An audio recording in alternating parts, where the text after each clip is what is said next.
Premier Wab Kinew is back in studio for our monthly interview. Good morning. Good morning. Thanks for having me back. Thank you for being here. So you've been all over the place making headlines, and the one that a lot of us leaning into was what you said about Churchill last week. A major energy company interested in investing in Churchill's mega project, which could include a port expansion of some sort, an upgraded Hudson Bay Railway, and an all-weather road to Churchill, icebreakers in Hudson Bay, and an energy corridor that could involve transportation of oil or gas through Arctic waters. Lots of things there. Yeah, a lot. Is this a Canadian company? Yep. Yeah, we're talking to a Canadian company, and it's really amazing to see the interest because of the threats to our independence, the tariffs that we've been facing from not just the U.S., but also China, but also this desire among Canadians to build up our economy. So we have this great opportunity in the north of our province because we have tidewater. We can get to oceans and then connect to others around the world. And it's just a really exciting time for our province to see this thing that people have talked about for 100 years or more now actually be just maybe a few steps away from some pretty major investments. So yeah, we were up there just a couple days ago in Churchill, also meeting with the area communities at a central point in Thompson. And again, openness, concerns for sure on the environmental side. Also, how is this going to help local cost of living, local housing, social services, protection for women and girls to make sure issues like trafficking are going to be prevented. So definitely a lot to look at, but all part of a pretty interesting time. I think what I'll ask you, and I know obviously you're not going to say anything that you can't until there's ink on a deal. How close are you to being able to tell us more? Well, we're working with the federal government. They've set up their major projects office, and through the major projects office, we've hired an outside consultant to do what they call market sounding. So they're going to go out and test the market so that we can figure out what's real in terms of, you listed energy products. We've already been doing agriculture and some critical minerals. There's probably the Northern Resupply sending goods up to Nunavut. So they're going to put that all together and kind of try to separate fact from fiction, if you will. Which of these is a real economic opportunity for our province to pursue through Churchill or Hudson Bay more generally?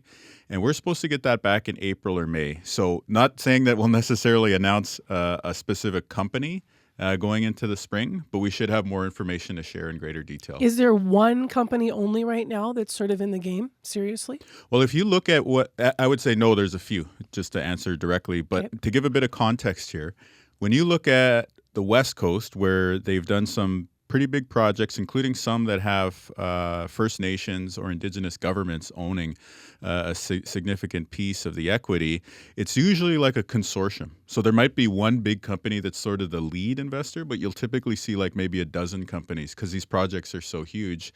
And then it also opens up the ability to export for all these various companies. So again, not saying that that's necessarily where things will go here in Manitoba, but it might make sense in the future if we are going to pursue something really big that there might be a lead proponent and then a bunch of other companies working together with them.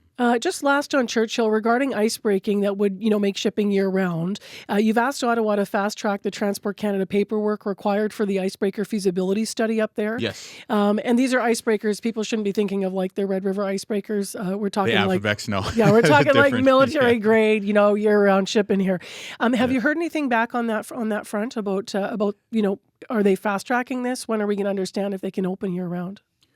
So the paperwork should be done this week. The Prime Minister, Prime Minister Carney was very supportive of this. He's excited by everything coming together relatively quickly. The study itself, probably the fall is when we'll have that one in our hands. I want to move to municipal funding, which is something we want to talk about. First of all, let's start in Steinbach. 200 property owners there hit with 2 months of rain and one night last September. Why not offer them disaster financial assistance? Well, when I was reading the media reports, I actually did go into the office that day and said, let's do it. Why aren't we doing this? And so we've had our emergency measures organization, EMO, who takes the lead on natural disasters and events like this one. And they looked into the situation, and insurance is available in the area. Now, that doesn't mean that every single insurance company, like your existing insurance company, if you live in Steinbach, is going to offer overland insurance.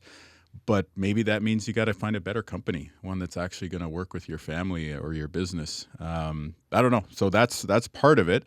And then so for us to look in at something like DFAA, which is a federal program, but of course the province has the role of triggering it or assembling municipalities together to trigger it. In that case, once we looked at what is actually insurable, there's not really much left there. So again, I recognize that there's a challenge for folks because insurance companies are maybe stepping back when they should be stepping up. But the role for government in this, it's tough to find a policy grounding for us to take action. But again, my heart goes out to people. I've asked what we can do. We'll continue to look at this. If there's more we can, we'll certainly be willing to look at that. How concerning is it that people in Manitoba aren't able to easily insure their homes and properties against some natural disasters, especially things like flooding and water backup, things that we see frequently here? Yeah, I think that's an important question for the industry because, again, having our emergency measures folks look at it, this is insurable. You can get insurance for this. So why is it that not every homeowner's insurance policy could add this on to their package? So maybe we're actually looking at more of a consumer affairs type of angle here. So again, this is probably some more digging for us to do. But insurance for homes and businesses for overland flooding is available generally in Steinbach, even after these rain events. So I think for us now, the question is, what can we do to support the homeowners, support the business so that they can connect with that? And if, I recognize it can be a bit of a headache to switch policyholders, but I think that's something that we're going to have to look at. Let's talk about funding for the city of Winnipeg. I just want to play you about a 45-second clip. Before 8 o'clock, we talked to Molly McCracken, who's the director of the Canadian Centre for Policy Alternatives.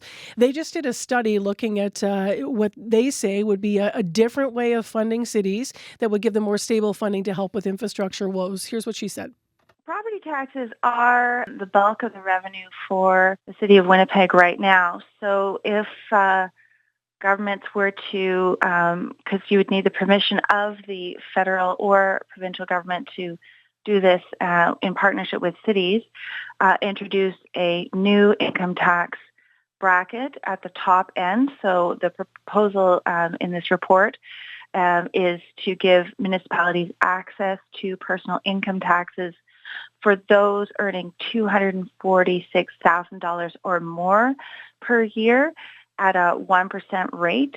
So that could leave, for example, $16 million more for the city of Winnipeg, which is about the amount of the deficit for this year for the city. So obviously you live in Winnipeg, I do too. A lot of this has come up because property assessments came out. People are complaining about that, but that's one of the ways that the city finds money. A lot of people say that's not fair. What are your thoughts as Premier about changing the funding structure so more stable funding comes to the city of Winnipeg? Is it something you would ever look at? Well, I'm not crazy about this proposal because of cost of living, and I'm not really into raising taxes. We've tried to cut taxes, including the gas tax, income taxes, payroll tax, corporate tax. But when you talk about the funding for the city and other municipalities, I think we've done a lot there. We heard the call from municipal leaders saying that they wanted growth revenue, so we created a growth revenue fund. They get now a share of the provincial gas tax revenue that comes in. We've committed to operating funding that increases every year. So again, every municipality is able to plan over a 4-year time horizon, knowing that they're going to get increases. And then we got the infrastructure funding, like the strategic infrastructure basket, which is about $100 million annually for the city of Winnipeg, not to mention special avenues for funding.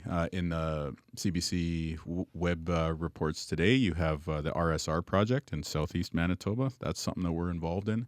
Here in the city of Winnipeg, you've got the North End Water Pollution Control Center. Yeah, those are projects, of course, yeah.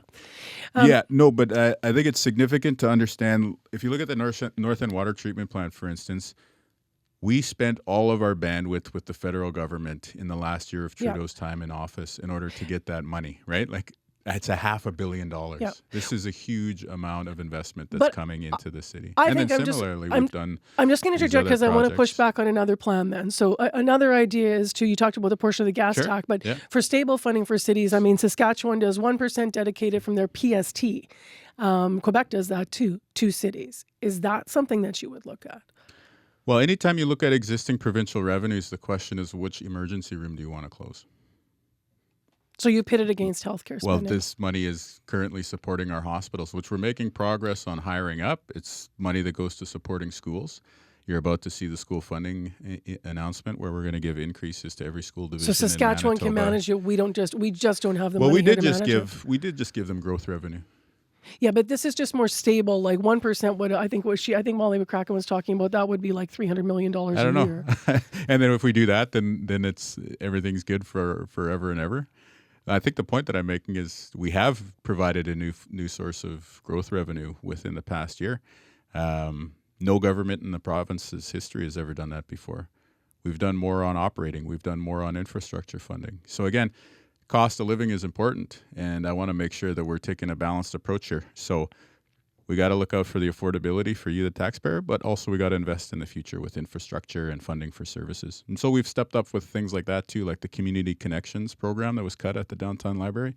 We stepped in to fund that as well. Thank you for being here, Premier. Appreciate it. Yeah, thanks for the time. That is a Wab Kinew. Go Team Canada at the Olympics. And he knows exactly where we're going next. That is the Premier for our monthly interview, Wab Kinew in studio.